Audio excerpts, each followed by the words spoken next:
the Upanishads in two parts, translated by Muller.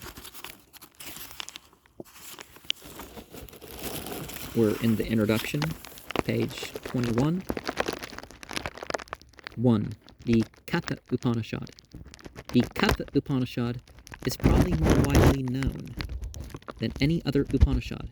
It formed part of the Persian translation, was rendered into English by Ramohun Roy, and has since been frequently quoted by English, French, and German writers as one of the most perfect specimens of the mystic philosophy and poetry of the ancient Hindus. It was in the year 1845 that I first copied at Berlin the text of this Upanishad, the commentary of Sankara, manuscript 127 chambers, and the gloss of Gopa Layogan, manuscript 224 chambers, the text and commentary of Sankara, and the gloss of Anandagira have since been edited by Dr. Rower in the Bibliotheca Indica with translations and notes. There are other translations more or less perfect by Ramohun Roy, Mundchman, Pollet, Weber, Muir, Rugnaud, Go, and others. Or is it Goff? But there still remain many difficult and obscure portions, and I hope that, in some at least of the passages where I differ from my predecessors, not accepting Sankara, I may have succeeded in rendering the original meaning of the author more intelligible than it has hitherto been. The text of the Katha Upanishad is in some manuscripts ascribed to the Yajurveda. In the Chambers manuscript of the commentary, also, it is said to belong to that Veda. And in the Mukteko Upanishad, it stands first among the Upanishads of the Black Yajurveda. According to Colebrook, Miscellaneous Essays 196 note, it is referred to the Samaveda. Also, generally, however, it is counted as one of the Atharvana Upanishads. The reason why it is ascribed to Yajurveda is probably because the legend of Nakaketas occurs in the Brahmana of the Taittiriya Yajurveda. Here we read 318, and belonging to that Veda, Yajurveda, Katha Bashyami, and note 1, manuscript 127 of Chambers, manuscript 133 is a mere copy of manuscript 127. Okay. Vagasra Vasa, wishing for reward, sacrificed all his wealth. He had a son called Nakaketas while he was still a boy. Faith entered into him at the time when the cows that were to be given by his father as presents to the priests were brought in. He said, "Father, to whom wilt thou give me?" He said so a second and third time. The father turned round and said to him, "To death I give thee." Then a voice said to the young Gautama as he stood up, "He, thy father, said, Go away to the house of death. I give thee to death. Go therefore to death, when he is not at home, and dwell in his house for 3 nights without eating. If he should ask thee, Boy, how many nights hast thou been here? Say, 3. When he asks thee, What didst thou eat the first night? Say, Thy offspring. What didst thou eat the second night? Say, Thy cattle. What didst thou eat the third night? Say, Thy good works. He went to death while he was away from home, and he dwelt in his house for 3 nights without eating. When death returned, he asked, Boy, how many nights hast thou been here? He answered, 3. What didst thou eat the first night? Thy offspring. What didst thou eat the second night? Thy cattle. What didst thou eat the third night? Thy good works. Then he said, My respect to thee, O venerable sir. Choose a boon. May I return living to my father, he said. Choose a second boon. Tell me how my good works may never perish.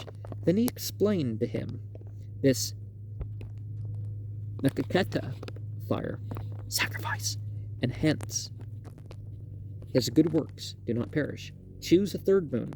Tell me the conquest of death again. Then he explained to him this chief.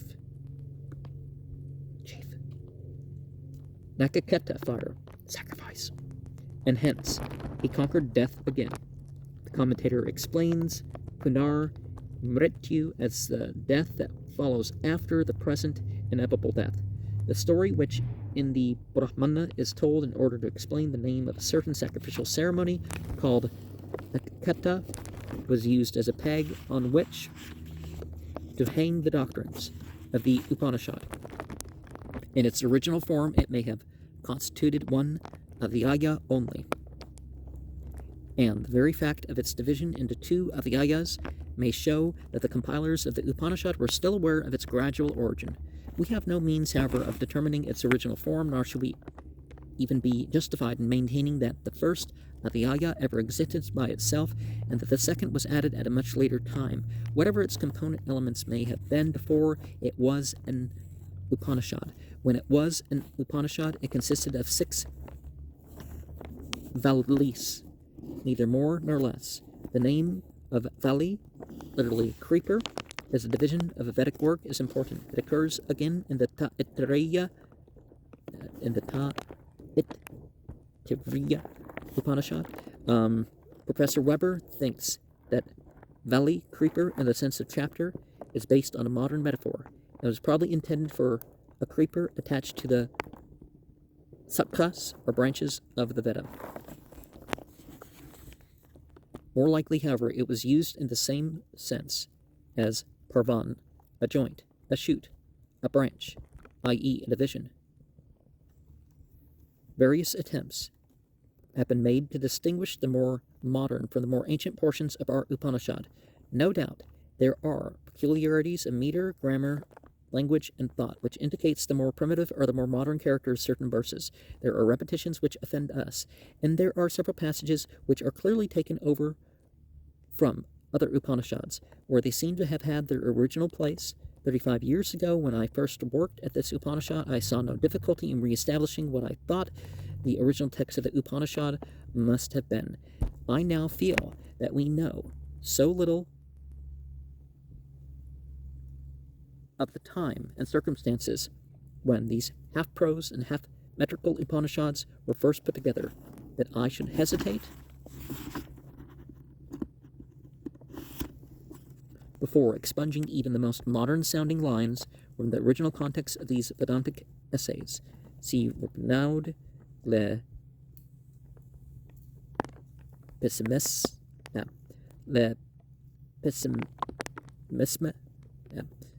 See Renaud's Le Pessimisme Brahmanique, Annales du Musée Wimet, 1880, Tom 1, page 101. Tomb, right? The History of Indian Literature, page 93, has a note on page 157 that talks about the branches of the Veda, the Sakas, and more ancient portions of the Upanishad, though it would seem unfair to hold Professor Weber responsible for his remark on this and other questions connected with the Upanishads published many years ago in the Studien, page 197, and though I have hardly ever thought it necessary to criticize them, some of his remarks are not without their value, even now. The mention of Dhatre, creator, for instance, Katha Upanishad 2.20 is certainly startling and seems to have given rise to a very early conjectural emendation, but Dhatre and Vidatre occur in the hymns of the Rig Veda 10.82.2 and in the Upanishad Maitreya Upanishad 6.8 and Natre, as almost a personal deity, is invoked with Pragapate in Rigveda 10:184-1. Deva, in the sense of God, Katha Upanishad 2:12. Well, nowadays there's a lot more angel worship. Deva is probably more aligned to angel, but not the fluffy thing we have, more of an Old Testament sort of angel, right? Is equally strange, but occurs in other Upanishads also. Maitreya Upanishad 6:23, Svetasav Upanishad 1:3.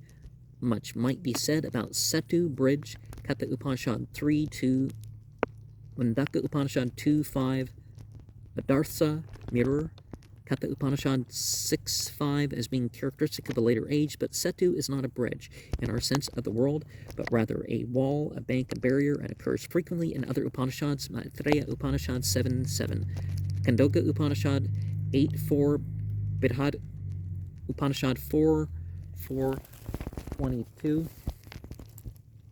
and so on, while Adarsas, or mirrors, are mentioned in the Brihada Ranyaka and the Srauta Sutras, so we know something more about the date of the first and the last composition or compilation of the Upanishads. How are we to tell what subjects and what ideas the first author or the last collector was familiar with? To attempt the impossible may seem courageous, but it is hardly scholarlike. The LDS might find some reason to find some faith in their claim about the Book of Mormon when they look at this later compilation of earlier stuff and all that stuff. Let me call that stuff. Green spider trying to climb up my leg.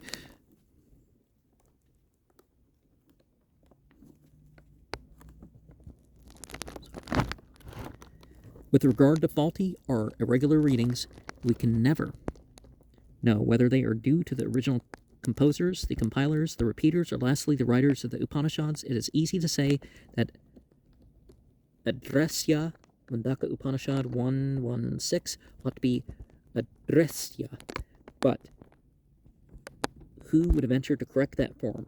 Whenever that verse is quoted, it is quoted with Adresya, not Adresya. The commentators themselves tell us sometimes that certain forms are either Vedic or due to carelessness,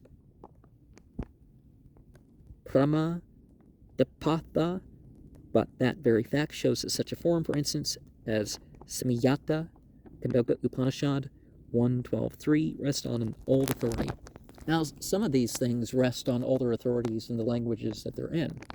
We see that with the Bible. We see that with the Old and New Avesta, and I guess stuff that only occurs in later languages like Pahlavi or something.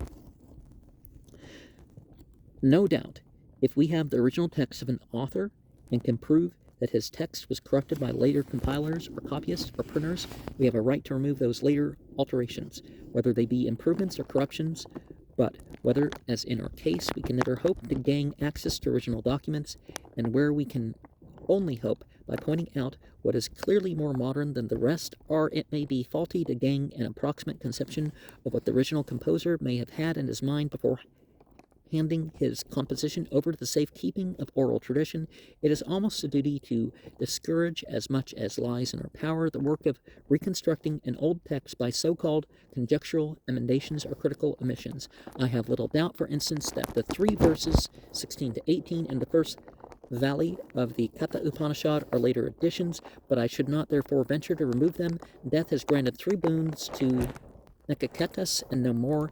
In the latter portion, however, of the Upanishad 2:3, the expression Srinka Vita Magi occurs, which I have translated by the road which leads to wealth, as it is said that Nakaketas did not choose that Srinka.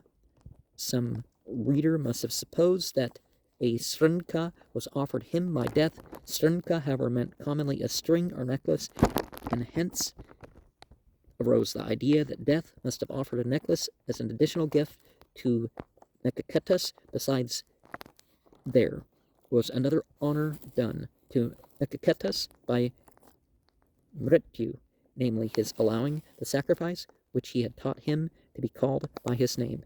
This also, it was supposed, ought to have been distinctly mentioned before, and hence the insertion of the 3 verses 16 to 18